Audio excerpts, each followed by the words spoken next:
بسم اللہ الرحمن الرحیم۔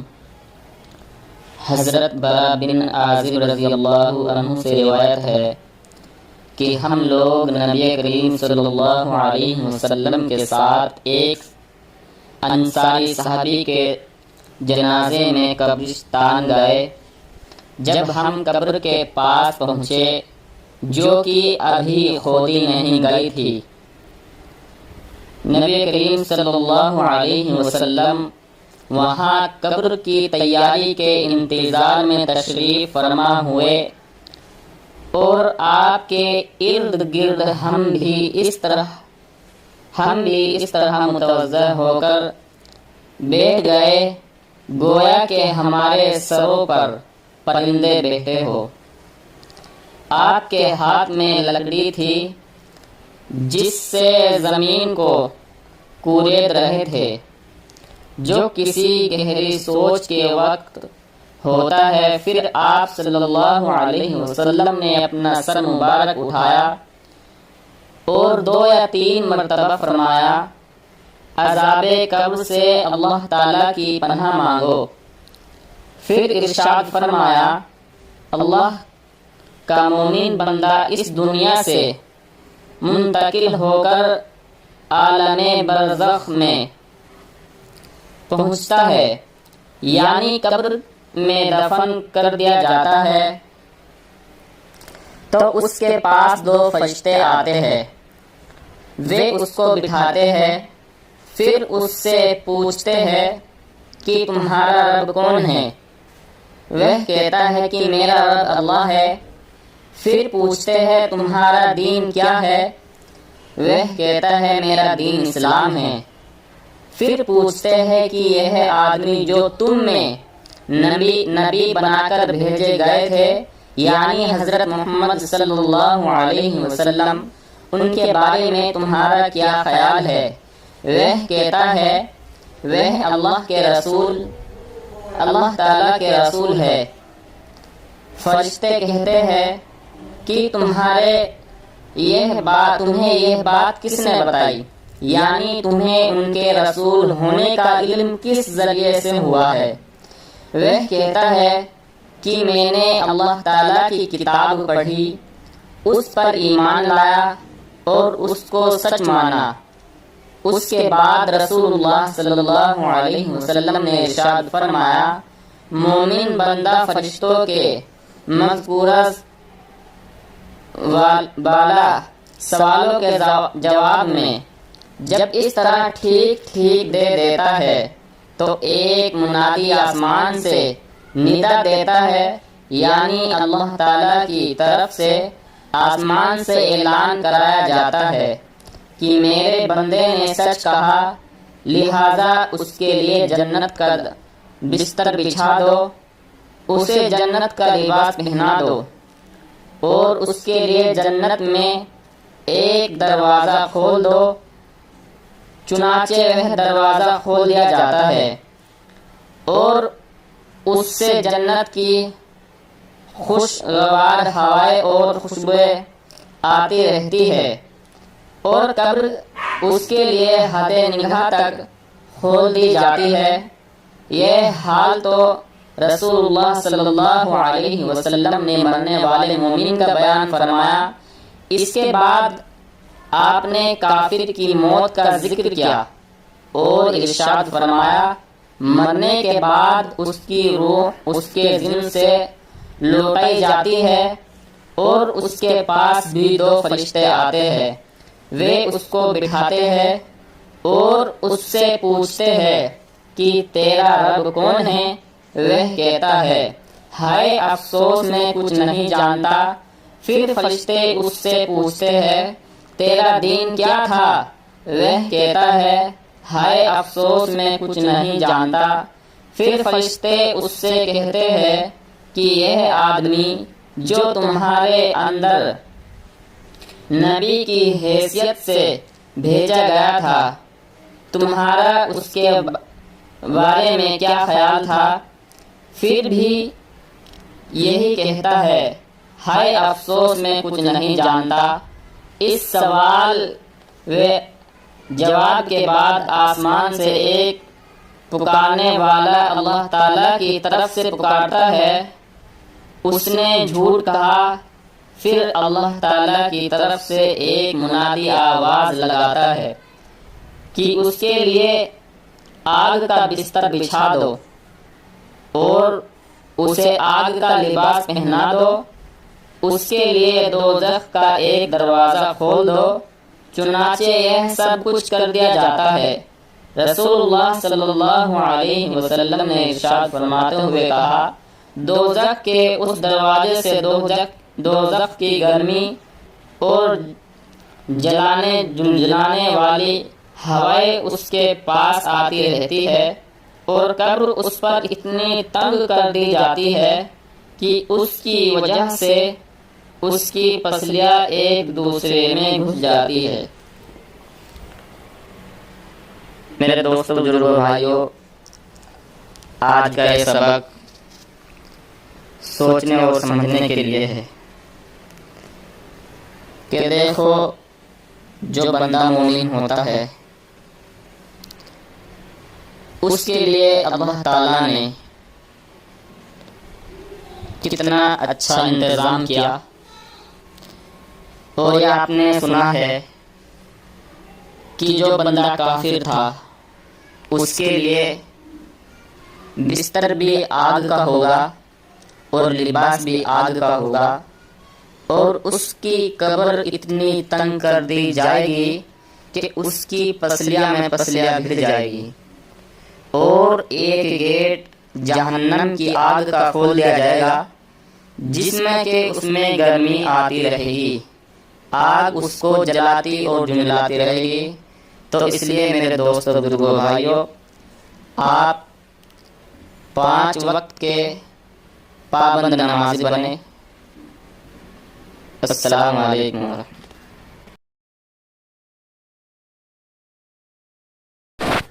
بسم اللہ الرحمن الرحیم۔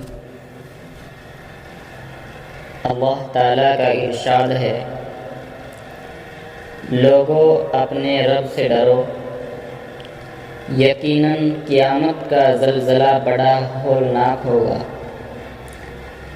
جس دن تم اس زلزلے کو دیکھو گے تو یہ حال ہوگا کہ تمام دودھ پلانے والی عورتیں اپنے دودھ پلاتے بچے کو دہشت کی وجہ سے بھول جائے گی، اور تمام حاملہ عورتیں اپنا حمل گرا دے گی، اور لوگ نشے کی سی حالت میں دکھائی دے گے، حالانکہ وہ نشے میں نہیں ہوگے، بلکہ اللہ تعالیٰ کا عذاب ہے ہی بہت سخت۔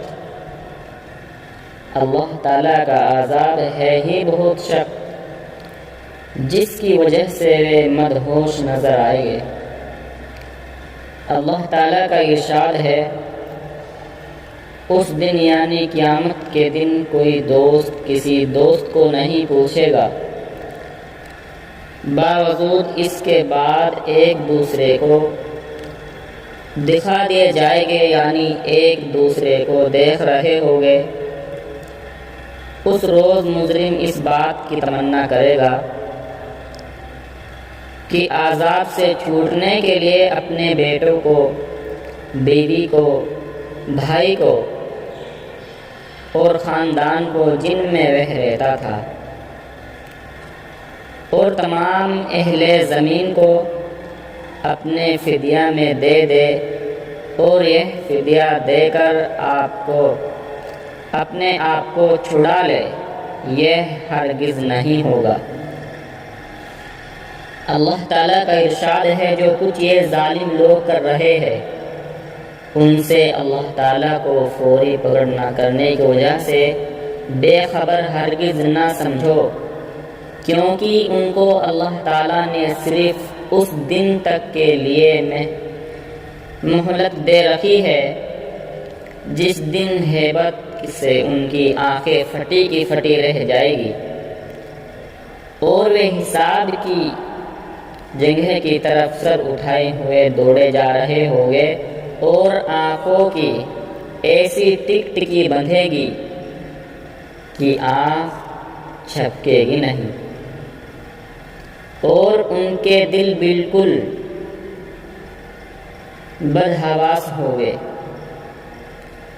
اللہ تعالیٰ کا ارشاد ہے، اور اس دن اعمال کا وزن ایک حقیقت ہے، پھر جس شخص کا پلہ بھاری ہوگا تو وہی کامیاب ہوگا، اور جس کا ایمان و اعمال کا پلہ ہلکا ہوگا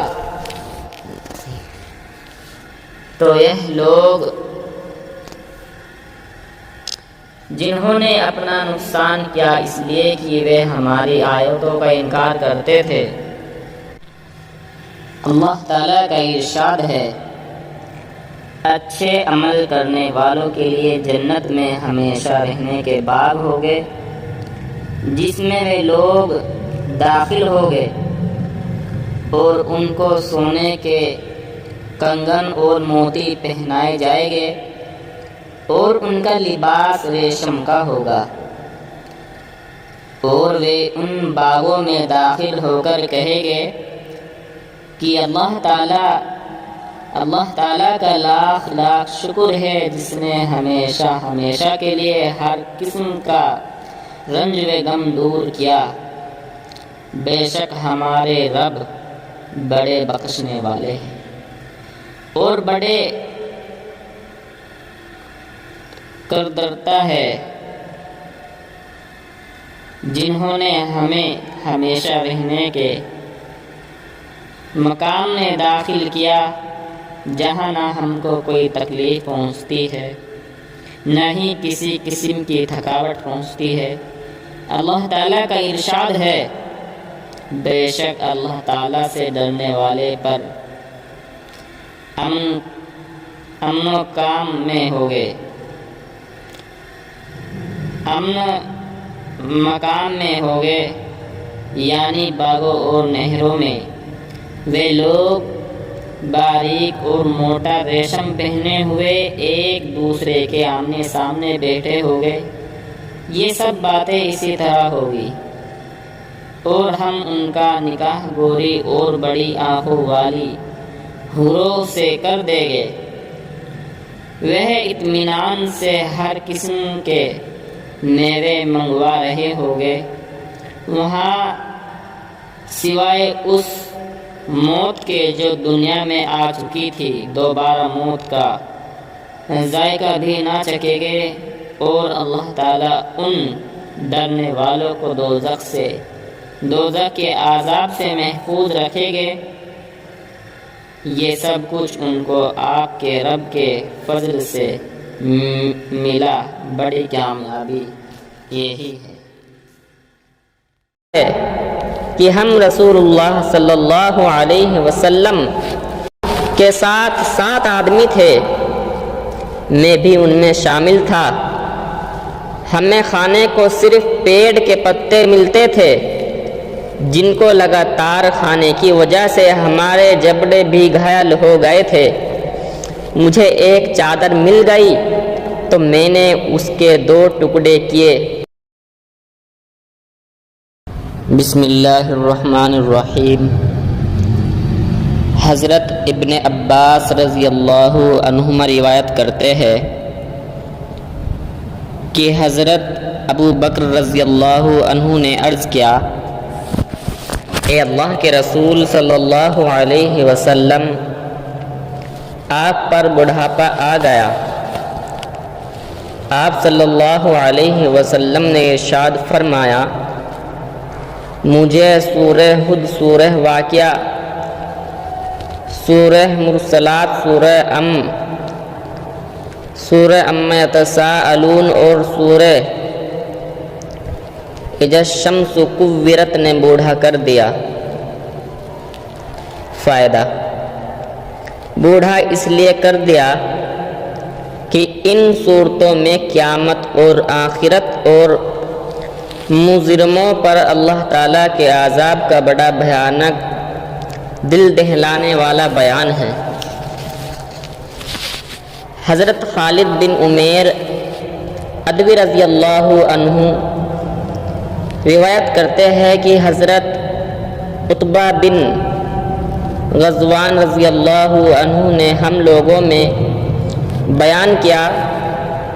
پہلے انہوں نے اللہ تعالیٰ کی تعریف بیان کی، پھر فرمایا بے شک دنیا نے اپنے ختم ہونے کا اعلان کر دیا اور پیٹھ پھیر کر تیزی سے جا رہی ہے، اور دنیا میں سے تھوڑا سا حصہ باقی رہ گیا ہے، جیسا کہ برتن میں پانی کی چیز تھوڑی سی رہ جاتی ہے اور آدمی اسے چوس لیتا ہے۔ تم دنیا سے منتقل ہو کر ایسے گھر کی طرف جاؤ گے جو کبھی ختم نہیں ہوگا، اس لیے جو سب سے اچھی چیز ہے نیک اعمال تمہارے پاس ہے، اسے لے کر تم اس گھر کی طرف جاؤ۔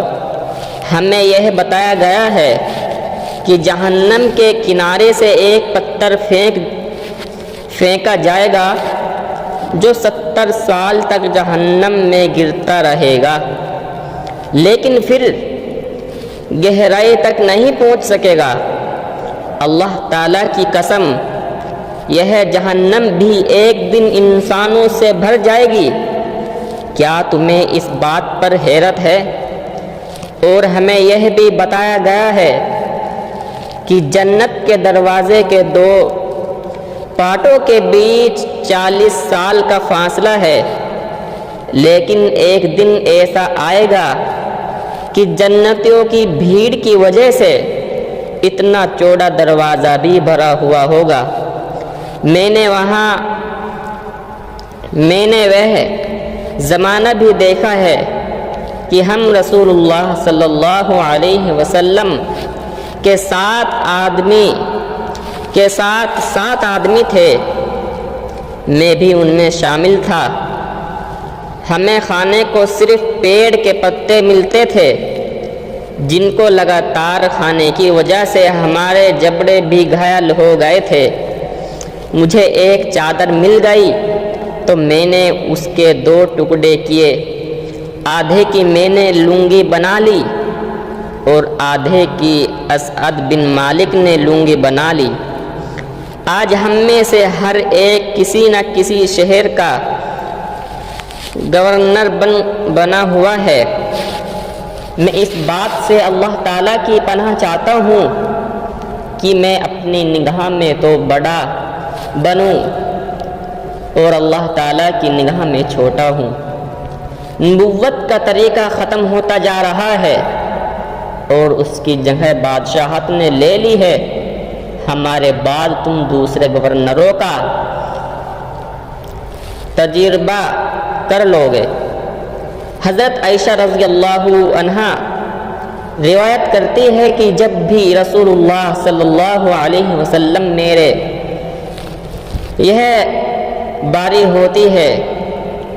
میرے یہاں باری ہوتی ہے اور رات کو تشریف لاتے تو آپ صلی اللہ علیہ وسلم رات کے آخری حصے میں باقی قبرستان تشریف لے جاتے ہیں۔ ارشاد فرماتے ہیں، ترجمہ: اے مسلمان بستی والو، السلام علیکم۔ تم پر وہ کل آ گئی جس میں تمہیں مرنے کی خبر دی گئی تھی۔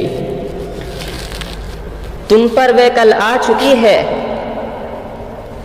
جس میں تمہیں مرنے کی خبر دی گئی تھی، اور انشاءاللہ ہم بھی تم سے ملنے والے ہیں۔ اے اللہ، بقیع والوں کی مغفرت فرما دیجئے۔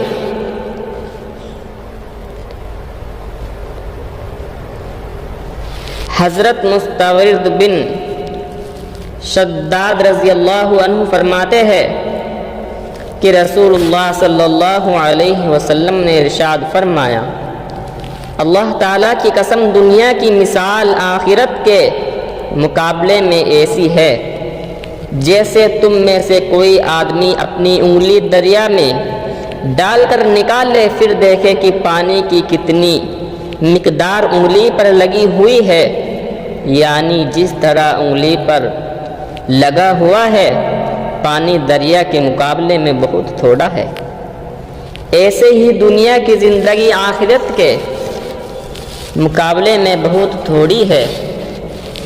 حضرت شداد بن اوس رضی اللہ عنہ سے روایت ہے کہ رسول اللہ صلی اللہ علیہ وسلم نے ارشاد فرمایا، سمجھدار آدمی وہ ہے جو اپنے نفس کا حساب لیتا ہے اور موت کے بعد کے لیے عمل کرے، اور ناسمجھ آدمی ہے جو نفس کی خواہشوں پر چلے اور اللہ تعالیٰ سے امید رکھے کہ اللہ تعالیٰ بڑے معاف کرنے والے ہیں۔ اللہ تعالیٰ پر امید رکھے کہ اللہ تعالیٰ بڑے معاف کرنے والے ہیں۔ حضرت عبداللہ بن عمر رضی اللہ عنہما روایت کرتے ہیں کہ میں 10 لوگوں کی ایک جماعت کے ساتھ حاضر ہوا۔ انصار میں سے ایک صاحب نے کھڑے ہو کر عرض کیا، اے اللہ کے نبی، لوگوں میں سب سے زیادہ سمجھدار اور محتاط احتیاط رکھنے والا آدمی کون ہے؟ رسول اللہ صلی اللہ علیہ وسلم نے ارشاد فرمایا، جو آدمی سب سے زیادہ موت کو یاد کرنے والا ہو اور موت کے آنے سے پہلے سب سے پہلے بسم اللہ الرحمن الرحیم۔ حضرت سمورہ بن جندب رضی اللہ عنہ فرماتے ہیں کہ رسول اللہ صلی اللہ علیہ وسلم اکثر اپنے صحابہ سے پوچھا کرتے تھے کہ تم میں سے کسی نے کوئی خواب دیکھا ہے؟ جو کوئی خواب بیان کرتا تو آپ اس کی تعبیر ارشاد فرماتے۔ ایک صبح رسول اللہ صلی اللہ علیہ وسلم نے ارشاد فرمایا، رات کو میں نے خواب دیکھا ہے کہ 2 فرشتے میرے پاس آئے اور مجھے اٹھا کر کہا، ہمارے ساتھ چلیے۔ میں ان کے ساتھ چل دیا۔ ایک آدمی پر ہمارا گزر ہوا جو لیٹا ہوا تھا، اور دوسرا اس کے پاس پتھر اٹھائے ہوا کھڑا تھا، اور وہ لیٹے ہوئے آدمی کے سر پر زور سے پتھر مارتا ہے، جس کی وجہ سے اس کا سر کچل جاتا ہے اور پتھر لڑک کر دوسری طرف چلا جاتا ہے۔ یہ جا کر پتھر اٹھا کر لاتا ہے، اس کے واپس آنے سے پہلے اس کا سر بالکل صحیح جیسے پہلے تھا ویسے ہی ہو جاتا ہے۔ پھر یہ اسی طرح پتھر مارتا ہے اور وہی کچھ ہوتا ہے جو پہلے ہوا تھا۔ میں نے ان دونوں سے حیرت سے کہا، سبحان اللہ، یہ دونوں آدمی کون ہیں اور یہ کیا معاملہ ہو رہا ہے؟ انہوں نے کہا، چلیے آگے چلیے۔ ہم لوگ آگے چلے۔ ہمارا گزر ایک آدمی پر ہوا جو چت لیٹا ہوا تھا، اور ایک آدمی اس کے پاس جمبور لوہے کا کیل نکالنے والا ہتھیار لیے کھڑا ہے۔ جو لیٹے ہوئے آدمی کے چہرے کے ایک طرف آ کر اس کا جبڑا، نتنا اور آنکھ گدی تک چیرتا چلا جاتا ہے، پھر دوسری طرف بھی اسی طرح کرتا ہے۔ ابھی یہ دوسری طرف سے فارغ نہیں ہوتا کہ پہلی طرف کا حصہ بالکل اچھا ہو جاتا ہے۔ وہ اسی طرح کرتا رہتا ہے۔ میں نے ان دونوں سے کہا، سبحان اللہ، یہ دونوں کون ہیں؟ انہوں نے کہا، چلیے آگے چلیے۔ ہم لوگ آگے چلے، ایک تندور کے پاس پہنچے جس میں بڑا شور و غل ہو رہا تھا۔ ہم نے اس میں جھانک کر دیکھا تو اس میں بہت سے مرد و عورت ننگے ہیں۔ ان کے نیچے سے آگ کا ایک شعلہ آتا ہے۔ جب تک وہ ان کو اپنی لپیٹ میں لیتا ہے تو وہ چیخنے لگتے ہیں۔ میں نے ان دونوں سے پوچھا، یہ لوگ کون ہیں؟ انہوں نے کہا، چلیے آگے چلیے۔ ہم آگے چلے۔ ایک نہر پر پہنچے جو خون کی طرح سرخ تھی، اور اس میں ایک آدمی تیر رہا تھا، اور نہر کے کنارے دوسرا آدمی تھا جس نے بہت سے پتھر جمع کر رکھے تھے۔ جب تیرنے والا آدمی تیرتے ہوئے اس آدمی کے پاس آتا ہے جس نے پتھر جمع کیے ہوئے ہیں، تو یہ آدمی اپنا منہ کھول دیتا ہے، تو کنارے والا آدمی اس کے منہ میں پتھر ڈال دیتا ہے، جس کی وجہ سے وہ دور چلا جاتا ہے، اور پھر تیر کر واپس اسی آدمی کے پاس آتا ہے۔ جب بھی یہ آدمی تیرتے ہوئے کنارے والے آدمی کے پاس جاتا ہے، اپنے منہ کو کھول دیتا ہے، اور کنارے والا آدمی اس کے منہ میں پتھر ڈال دیتا ہے۔ میں نے ان دونوں سے پوچھا، یہ دونوں آدمی کون ہیں؟ ان دونوں نے کہا، چلیے آگے چلیے۔ پھر ہم آگے چلے تو جتنے بدصورت آدمی تم نے دیکھے ہوگے، ان سب سے زیادہ بدصورت آدمی کے پاس سے ہم گزرے۔ اس کے پاس آگ جل رہی تھی جس کو وہ بھڑکا رہا تھا، اور اس کے چاروں طرف دوڑ رہا تھا۔ میں نے ان سے پوچھا، یہ آدمی کون ہے؟ انہوں نے کہا، چلیے آگے چلیے۔ پھر ہم ایک ایسے باغ میں پہنچے جو ہرا بھرا تھا، اور اس میں بہارے کے تمام پھول تھے۔ اس باغ کے بیچ میں ایک بہت لمبے صحاب نظر آئے۔ ان کے بہت زیادہ لمبے ہونے کی وجہ سے میرے لیے ان کے سر کو دیکھنا مشکل تھا۔ ان کے چاروں طرف بہت سارے بچے تھے، اتنے زیادہ بچے میں نے کبھی نہیں دیکھے۔ میں نے پوچھا، یہ کون ہیں اور یہ بچے کون ہیں؟ انہوں نے مجھ سے کہا، آگے چلیے۔ آگے چلے، پھر ہم چلے اور ایک بڑے باغ میں پہنچے۔ میں نے اتنا بڑا اور خوبصورت باغ کبھی نہیں دیکھا۔ انہوں نے مجھ سے کہا، اس کے اوپر چڑھیے۔ ہم اس پر چڑھے اور ایسے شہر کے قریب پہنچے جو اس طرح بنا ہوا تھا کہ اس کی ایک اینٹ سونے کی تھی اور ایک اینٹ چاندی کی تھی۔ ہم شہر کے دروازے کے پاس پہنچے اور اسے کھلوایا، وہ ہمارے لیے کھول دیا گیا۔ ہم اس میں ایسے لوگوں سے ملے جن کے جسم کا آدھا حصہ اتنا خوبصورت تھا کہ تم نے اتنا خوبصورت نہ دیکھا ہوگا، اور آدھا حصہ اتنا بدصورت تھا کہ اتنا بدصورت تم نے نہ دیکھا ہوگا۔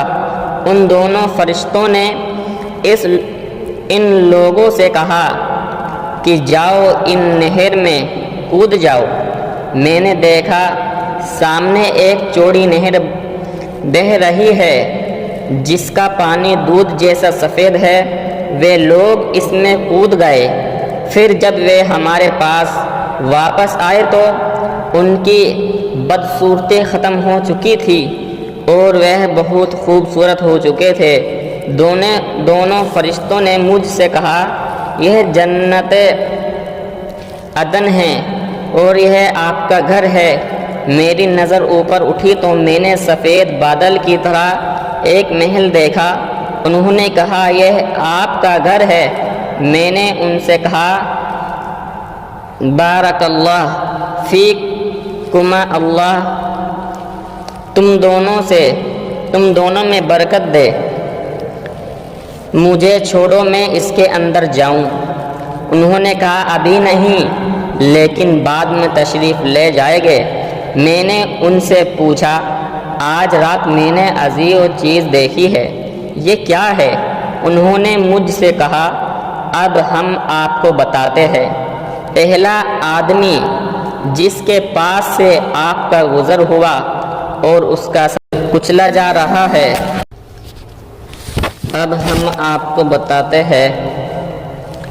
پہلا آدمی جس کے پاس سے آپ گزرے اور اس کا سر پتھر سے کچلا جا رہا تھا، یہ آدمی وہ ہے جو قرآن سکھاتا ہے اور اس کو چھوڑ دیتا ہے، نہ پڑھتا ہے نہ عمل کرتا ہے، اور فرض نماز چھوڑ کر سو جاتا ہے۔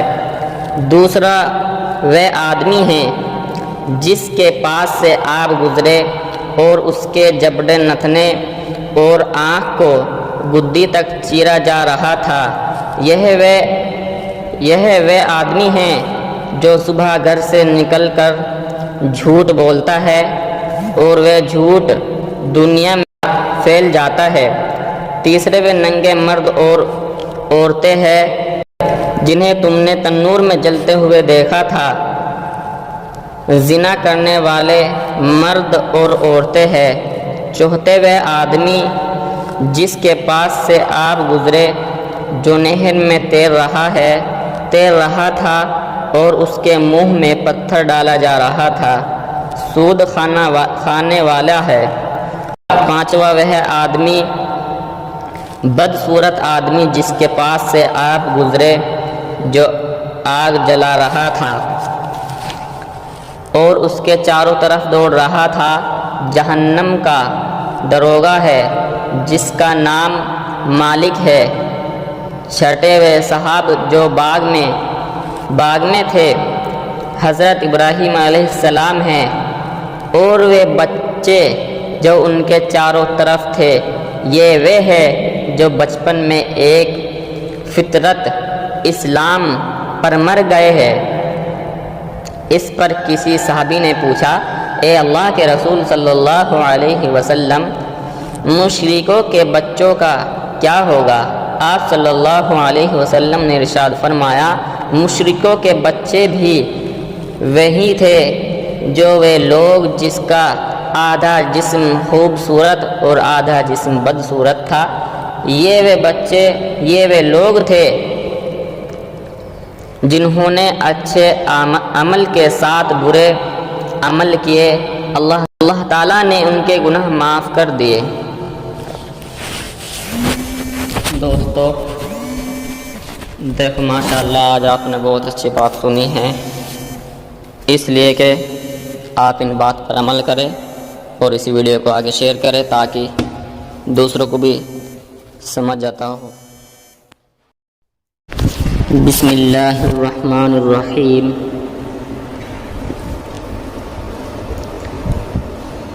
اللہ تعالیٰ کا ارشاد ہے، ایمان والو جب تم نماز کے لیے اٹھو تو پہلے اپنے منہ کو اور کہنیوں تک اپنے ہاتھوں کو دھو لیا کرو اور اپنے سروں کا مسح کر لیا کرو اور اپنے پاؤں کو ٹخنوں تک دھو لیا کرو، اور اللہ تعالیٰ خوب پاک رہنے والوں کو پسند کرتے ہیں۔ نبی صلی اللہ علیہ وسلم کی حدیث، حضرت ابو مالک اشعری رضی اللہ عنہ سے روایت ہے کہ رسول اللہ صلی اللہ علیہ وسلم نے ارشاد فرمایا، وضو آدھا ایمان ہے۔ الحمدللہ کہنا اعمال کے ترازو کو ثواب سے بھر دیتا ہے۔ سبحان اللہ والحمدللہ آسمان میں زمین کے درمیان کی خالی جگہ کو ثواب سے بھر دیتا ہے۔ نماز نور ہے، صدقہ دلیل ہے، صبر کرنا روشنی ہے، اور قرآن تمہارے حق میں دلیل ہے یا تمہارے خلاف دلیل ہے، یعنی اگر اس کی تلاوت کی اور اس پر عمل کیا تو یہ تمہاری نماز کا ذریعہ ہوگا، ورنہ تمہاری پکڑ کا ذریعہ ہوگا۔ اس حدیث شریف میں وضو کو آدھا ایمان اس لیے بتایا گیا ہے کہ ایمان سے دل کے کفر و شرک کی ناپاکی دور ہوتی ہے، اور وضو سے اعضاء کی ناپاکی دور ہوتی ہے۔ نماز کے نور ہونے کا ایک مطلب یہ ہے کہ نماز گناہ اور بے حیائی سے روکتی ہے۔ جس طرح نور اندھیرے کو دور کرتا ہے، دوسرا مطلب یہ ہے کہ نماز کی وجہ سے نمازی کا چہرہ قیامت کے دن روشن ہوگا۔ اور دنیا میں بھی نمازی کے چہرے پر تو تر و تازگی ہوگی۔ تیسرا مطلب یہ ہے کہ نماز قبر اور قیامت کے اندھیروں میں روشنی ہے۔ صدقے کے دلیل ہونے کا مطلب یہ ہے کہ مال انسان کو محبوب ہوتا ہے، اور جب وہ اللہ تعالیٰ کے راستے میں اس کو خرچ کرتا ہے اور صدقہ کرتا ہے تو یہ صدقہ کرنا اس کے ایمان میں سچا ہونے کی علامت و دلیل ہے۔ صبر کے روشنی ہونے کا مطلب یہ ہے کہ صبر کرنے والا آدمی یعنی اللہ تعالیٰ کے حکموں کو پورا کرنے والا، نافرمانی سے رکنے والا اور تکلیفوں کو برداشت کرنے والا، اپنے اندر ہدایت کی روشنی لیے ہوئے ہے۔ حضرت ابو ہریرہ رضی اللہ عنہ سے روایت ہے کہ میں نے حبیب صلی اللہ علیہ وسلم کو یہ ارشاد فرماتے ہوئے سنا کہ مومن کا زیور قیامت کے دن وہاں تک پہنچے گا جہاں تک وضو کا پانی پہنچتا ہے، یعنی اعضاء کے جن حصوں تک وضو کا پانی پہنچے گا وہاں تک زیور پہنایا جائے گا۔ حضرت ابو ہریرہ رضی اللہ عنہ سے روایت ہے کہ میں نے رسول اللہ صلی اللہ علیہ وسلم کو یہ ارشاد فرماتے ہوئے سنا، میری امت قیامت کے دن اس حال میں بلائی جائے گی، ان کے ہاتھ و پاؤں چہرے وضو کے پانی میں دھلنے کی وجہ سے روشن اور چمکدار ہوگے، لہٰذا جو آدمی اپنی روشنی کو بڑھانا چاہے تو اسے چاہیے کہ وہ اسے بڑھائے۔ مطلب یہ ہے کہ وضو اس اہتمام سے کیا جائے کہ وضو کے اعضاء میں سے کوئی جگہ شک نہ رہے۔ حضرت عثمان بن عفان رضی اللہ عنہ سے روایت ہے کہ رسول اللہ صلی اللہ علیہ وسلم نے ارشاد فرمایا، جس نے وضو کیا اور اچھی طرح وضو کیا یعنی سنتوں اور آداب و مستحبات کا دھیان رکھو تو اس کے گناہ جسم سے نکل جاتے ہیں، یہاں تک کہ اس کے ناخنوں کے نیچے سے بھی نکل جاتے ہیں۔ علماء کی تحقیق ہے کہ وضو، نماز وغیرہ عبادت سے صرف چھوٹے گناہ معاف ہوتے ہیں، کبیرہ بڑے گناہ بنا توبہ کے معاف نہیں ہوتے، اس لیے وضو، نماز وغیرہ عبادت کے ساتھ توبہ استغفار کا بھی اہتمام کرنا چاہیے۔ البتہ اللہ تعالیٰ اپنے فضل سے کسی کے گناہ کبیرہ بھی معاف کر دے تو دوسری بات ہے۔ حضرت عثمان بن عفان رضی اللہ عنہ فرماتے ہیں کہ میں نے رسول اللہ صلی اللہ علیہ وسلم کو یہ ارشاد فرماتے ہوئے سنا، جو بندہ کامل وضو کرتا ہے یعنی ہر عضو کو اچھی طرح 3 بار دھوتا ہے، اللہ تعالیٰ اس کے اگلے پچھلے سارے گناہ معاف کر دیتا ہے۔ حضرت عمر بن خطاب رضی اللہ عنہ سے روایت ہے کہ رسول اللہ صلی اللہ علیہ وسلم نے ارشاد فرمایا، تم میں سے جو آدمی مستحبات اور آداب کا اہتمام کرتے ہوئے اچھی طرح وضو کرے اور پھر اشہد ان لا الہ الا اللہ واشہد ان محمدًا عبدہ ورسولہ پڑھے، اس کے لیے یقینی طور پر جنت کے 8 دروازے کھول دیے جاتے ہیں، جس سے چاہے داخل ہو جائے۔ حضرت عقبہ بن عامر جوہانی رضی اللہ عنہ کی روایت میں اشہد ان لا الہ الا اللہ وحدہ لا شریک لہ واشہد ان محمدًا عبدہ ورسولہ کا پڑھنا بیان ہوا ہے۔ حضرت انس بن مالک رضی اللہ عنہ کی روایت میں 3 بار اس کلمات کا پڑھنا آیا ہے۔ ایک دوسری روایت میں حضرت عقبہ رضی اللہ عنہ سے وضو کے بعد آسمان کی طرف نگاہ اٹھا کر ان کلمات کا پڑھنا ذکر کیا گیا ہے۔ ایک اور روایت میں حضرت عمر بن خطاب رضی اللہ عنہ سے یہ کلمات نقل کیے گئے ہیں، میں گواہی دیتا ہوں کہ اللہ تعالیٰ کے سوا کوئی معبود نہیں، جو اکیلا ہے اس کا کوئی شریک نہیں، اور میں گواہی دیتا ہوں کہ محمد صلی اللہ علیہ وسلم اس کے بندے اور رسول ہے۔ اے اللہ مجھے توبہ کرنے والا اور پاک صاف رہنے والوں میں سے بنا۔ دوستو، اگر آپ کو ہماری ویڈیو اچھی لگی تو آگے شیئر ضرور کریں اور ہمارے چینل کو سبسکرائب بھی کریں تاکہ آنے والی ویڈیو آپ کو ملتی رہے۔ السلام علیکم ورحمۃ اللہ وبرکاتہ۔